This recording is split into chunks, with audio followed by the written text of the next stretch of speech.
പിതാവിന്റെയും പുത്രന്റെയും പരിശുദ്ധാത്മാവിന്റെയും നാമത്തിൽ ആമേൻ. ഈശോയിൽ സ്നേഹം നിറഞ്ഞവരെ, ഇന്ന് നമ്മൾ പരിശുദ്ധ കുർബാനയിൽ വായിച്ച് ധ്യാനിക്കുന്നത് വിശുദ്ധ ലൂക്കാ സുവിശേഷം 1-ാം അധ്യായം 67 മുതൽ 79 വരെ വാക്യങ്ങളാണ്.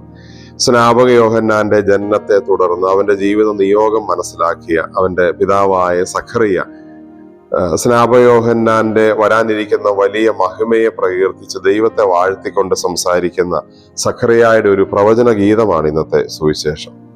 അതിലിങ്ങനെ നമ്മൾ വായിക്കുന്നല്ലോ. സഖറിയ പറയുന്നു, നീയോ കുഞ്ഞെ അത്യുന്നതന്റെ പ്രവാചകനെന്ന് വിളിക്കപ്പെടും, കർത്താവിന് വഴിയൊരുക്കുവാൻ അവിടുത്തെ മുമ്പേ നീ പോകും. നമ്മൾ ഈ തിരുവചനം സഖറിയ തന്റെ മകനെ കുറിച്ച് ഉള്ളത് പ്രവചിച്ചത് വായിക്കുമ്പോൾ നമ്മുടെ മനസ്സിലുണ്ടാവേണ്ട ഒരു കാര്യം, ഉണ്ടാകാവുന്ന നല്ലൊരു ചിന്ത, ഈ ഭൂമിയിൽ ജനിച്ചുകൊണ്ടിരിക്കുന്ന ഓരോ കുഞ്ഞുങ്ങൾക്കും വേണ്ടി നമുക്കിന്ന് പ്രത്യേകമായി പ്രാർത്ഥിക്കാനുള്ള ഒരു കടമയുണ്ട് എന്നുള്ളതാണ്. കാരണം ഭൂമിയിൽ ജനിച്ചുകൊണ്ടിരിക്കുന്ന ഓരോ കുഞ്ഞും ഈ സ്നാപകയോഹന്നാന്റെ ഒരു ദൗത്യം നിറവേറ്റാനുള്ളവരാണ്. അവര് കർത്താവിന്റെ പ്രവാചകരായി അയക്കപ്പെടാനുള്ളവരാണ്. അവര് കർത്താവിന്റെ വഴി ഒരുക്കാൻ വിളിക്കപ്പെട്ടവരാണ്. തിരുവചനത്തിൽ ആ ഭാഗത്ത് പറയുന്ന പോലെ തന്നെ ശത്രുക്കളുടെ കയ്യിൽ നിന്ന് വിമുക്തരായി ജീവിക്കാൻ അവർക്ക് സ്വാതന്ത്ര്യത്തിലേക്ക് അവർ വിളിക്കപ്പെട്ടവരാണ്. അവർ നിർഭയം ജീവിക്കേണ്ടവരാണ്. അവർ നിർഭയം പരിശുദ്ധിയിലും നീതിയിലും എപ്പോഴും അവിടുത്തെ മുമ്പിൽ ശുശ്രൂഷ ചെയ്യേണ്ടവരാണ്. മറ്റുള്ളവർക്ക് പാപമോചനം വഴിയുള്ള രക്ഷയെക്കുറിച്ചുള്ള അറിവ് കൊടുക്കാൻ ദൈവത്തിന്റെ ഉപകരണങ്ങളായി ഈ ഭൂമിയിൽ മാറേണ്ടവരാണ്.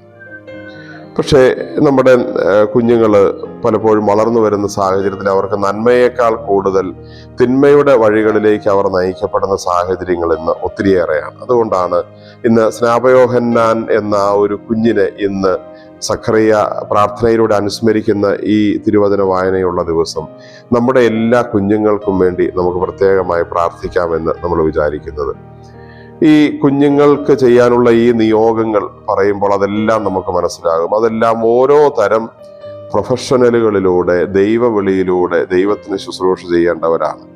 കർത്താവിൻ്റെ വഴി ഒരുക്കുന്ന, കർത്താവിൻ്റെ രാജ്യം സ്ഥാപിക്കാൻ വേണ്ടി ജോലി ചെയ്യേണ്ടവർ, നിർഭയം ജീവിക്കേണ്ടവർ, നീതിയിലും സത്യത്തിലും ജീവിക്കേണ്ടവർ, മറ്റുള്ളവർക്ക് പാപമോചനത്തിൻ്റെ അതുവഴിയുള്ള രക്ഷയുടെ വഴി പറഞ്ഞു കൊടുക്കേണ്ടവർ, ഒരു പക്ഷേ നല്ല പൗരോഹിത്യ ജീവിതത്തിലേക്ക് വരേണ്ടവർ, നല്ല സന്യാസ ജീവിതത്തിലേക്ക് വരേണ്ടവർ, നല്ല കുടുംബ ജീവിതത്തിലേക്ക് വരേണ്ടവർ, നല്ല രാഷ്ട്രീയ പ്രവർത്തന ജീവിതത്തിലേക്ക് വരേണ്ടവർ, നല്ല സാമുദായിക രംഗങ്ങളുടെ നേതൃത്വം ഏറ്റെടുത്ത് ചെയ്യേണ്ടവർ, അങ്ങനെ വിവിധ വഴികളിലേക്കുള്ള വിളികൾ ജീവിതത്തിൽ ലഭിച്ച് ദൈവത്തിന് വേണ്ടി ജീവിക്കുവാനും ദൈവത്തിന്റെ രാജ്യം ഈ ഭൂമിയിൽ സ്ഥാപിക്കാനുള്ള വിളിയിൽ പലതരത്തിൽ ദൈവകരത്തിൽ ഉപകരണങ്ങളാകേണ്ട കുഞ്ഞുങ്ങളാണ് ഇന്ന് ജനിച്ചുകൊണ്ടിരിക്കുന്നത്.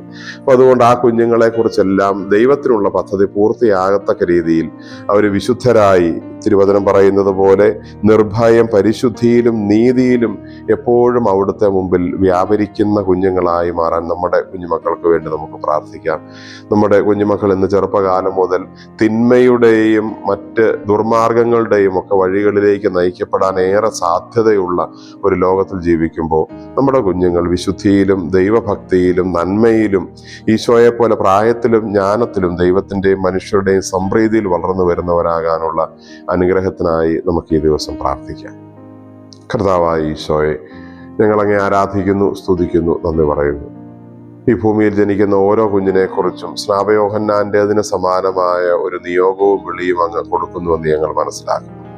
ഞങ്ങളുടെ കുഞ്ഞുങ്ങൾ വിശുദ്ധിയിലും നന്മയിലും നിർഭയം ജീവിക്കുവാനും പരിശുദ്ധരായി എപ്പോഴും ഈ ഭൂമിയിൽ അങ്ങേക്ക് പ്രിയപ്പെട്ടവരായിരിക്കുവാനും അവരെ സഹായിക്കണമേ.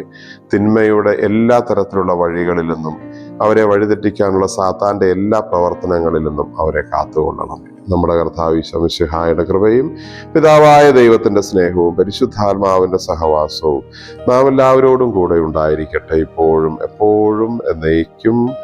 ആമേൻ. ഈശോ മിശിഹായ്ക്ക് സ്തുതിയായിരിക്കും.